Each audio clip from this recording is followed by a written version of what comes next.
Hi,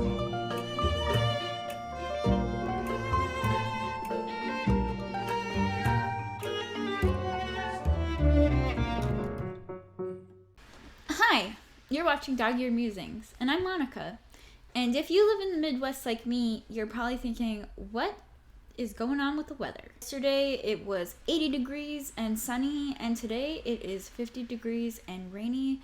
And I am already thinking about a vacation that I have later this summer where I'm going to visit my family in Florida. I'm really excited. I haven't gone to Florida since before the panini. I'm already thinking about all the pub subs I'm going to eat, all the sunscreen that I will need to liberally apply, and just all of the ice cream I'm going to eat at the beach while trying to stay away from seagulls, because they give me the creeps. In my suitcase, I'm gonna need to pack a couple of books.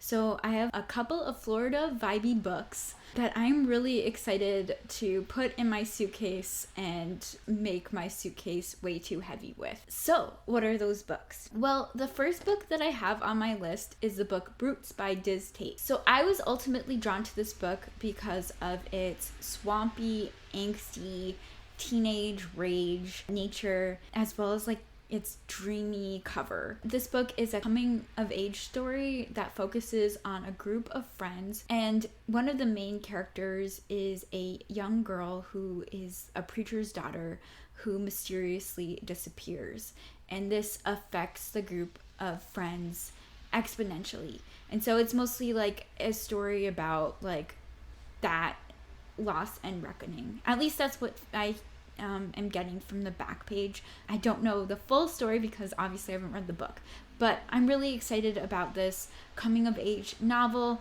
and also the exploration of rage. I've been really excited about reading about that emotion in particular, especially after almost finishing the Neapolitan Quartet. I still have one more book to go, but I've been really enjoying reading more about anger and rage. I'm not sure what that says about me, but I think that's another reason why I'm just really excited to read this book. As well as from the reviews that I've read about it, it seems like it's a really ambient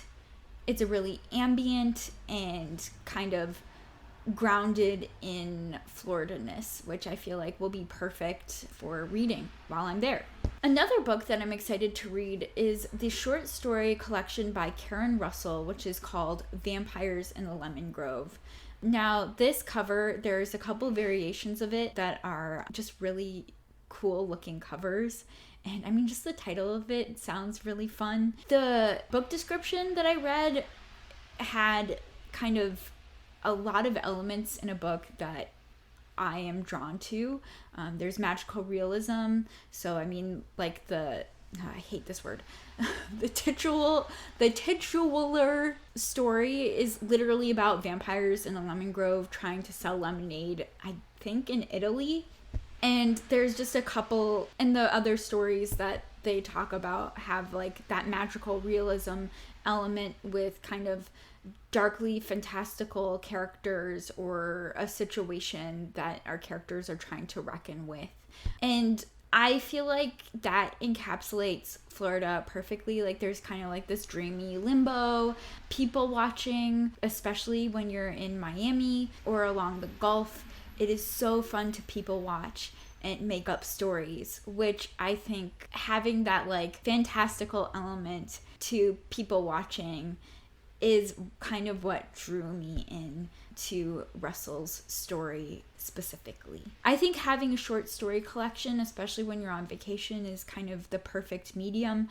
You can really dip in, dip out when you're in the middle of hanging out with people, and you can still get your reading in while being social. It's also kind of perfect for on the plane.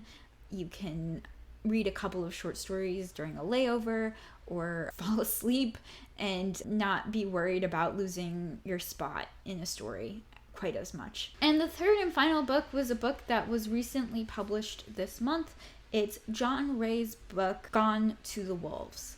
Now, this cover is really fun. It's got all of the 80s / 90s flair of heavy metal.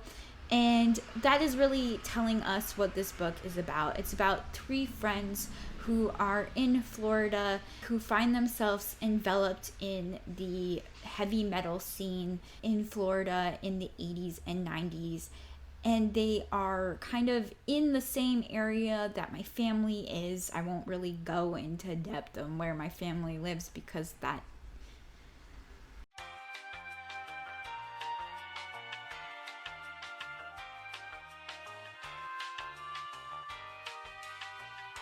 but I'm really excited because it's really focusing on that area that is really close to my heart. And I think it's exploring a music scene that I am only vaguely familiar with. I was a college radio, like, I guess 6 years ago now. And so I really loved the underground music scene, which I cringe at saying, but I really loved DJing and finding new music, and I really love the exploration of music. So I'm really excited to see how Wray kind of delves into talking about music in his book, as it's a huge element, and he talks specifically about counterculture and specifically being outsiders within a counterculture and being outsiders in a very conservative area of Florida during a very conservative period of time. And this book not only talks about Florida, but it goes from Florida to the Hollywood Strip to, I think, somewhere in Europe, maybe Switzerland, I don't know. But I think the idea of travel while I am also traveling sounds really cool too. Now, while I read these books while I'm on a trip, who knows? I feel like I always overpack, whether it comes to clothes or food in my purse or books when I'm just going to the grocery store. I don't know why I need to bring 5 books in my bag, but that is what I do. So I might not get to these 3, but it'll be fun to try them out, whether I'm on vacation or afterwards. That is kind of my plan. Let me know if you have any other Florida reads that I should be checking out for my trip, or if you have any trips coming up and books that you're excited to read during them. But that's been it for Dog-Eared Musings. I'm Monika. Happy reading.